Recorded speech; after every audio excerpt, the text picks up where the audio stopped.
Keir Starmer is losing it.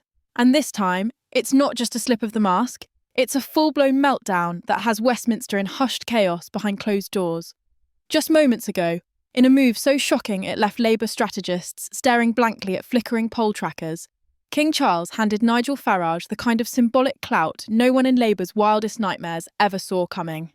Forget the polite chuckles they once reserved for Farage at dinner parties in Islington. They're not laughing anymore. Because Farage, the man they branded a political sideshow, is now the roaring bonfire around which millions of disillusioned voters are gathering. And the King himself has quietly poured petrol on those flames. Picture this. Reform UK, once mocked as a fringe nuisance, now polling not just ahead, but miles ahead. A 10-point lead that's not a ripple, but a seismic rupture through Labour's already crumbling facade. Reform sitting pretty at 32%, while Starmer's once untouchable Labour nosedives to a humiliating 22%. The same Labour that strutted around claiming they alone could tame Britain's unrest. Turns out, the British public had other ideas. The local elections were supposed to be Starmer's big moment to prove he could do what Corbyn couldn't. Unite the base and win the middle. Instead, Labour got a slap so loud the echo still hasn't died down.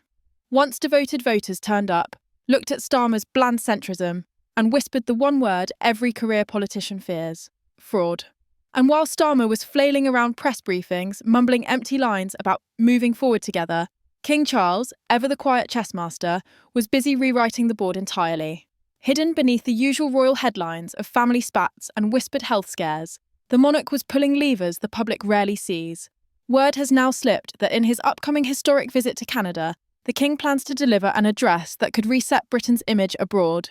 And guess who he's consulting as his unofficial envoy? None other than Nigel Farage. Yes, that Nigel Farage.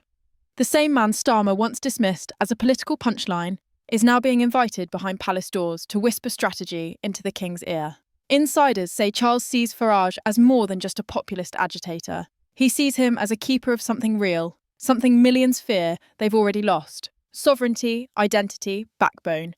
In an age where trust in Parliament has evaporated, and the political class is exposed daily for lies, grift, and backroom betrayal, the King is sending a signal so sharp it's practically cutting through the marble walls of Westminster. Britain still has voices worth listening to, and they don't sit in Starmer's hollow echo chamber. So, how did Keir Starmer react when this royal curveball hit his bunker of nervous advisors?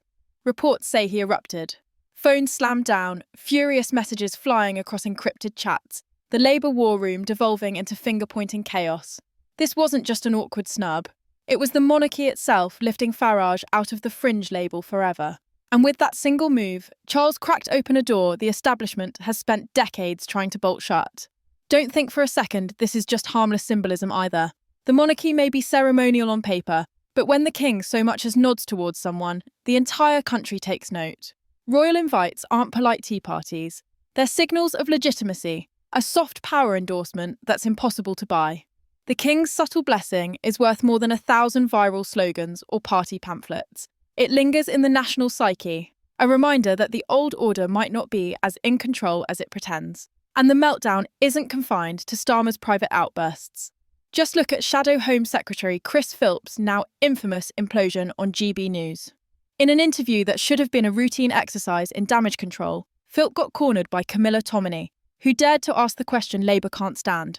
Why is Farage's message cutting through when yours is dying on the vine? Philp, red-faced and stammering, lashed out like a man who knows the ship is sinking but can't find the lifeboats. He called the questions unfair, accused the host of attacking him, anything to deflect from the ugly truth that Labour has run out of excuses.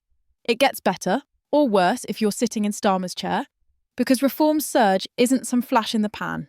They've become the heartbeat for everyone sick to death of being patronised by university elites who write think pieces about working-class anger, but have never waited 4 hours in a GP queue or skipped dinner to keep the lights on.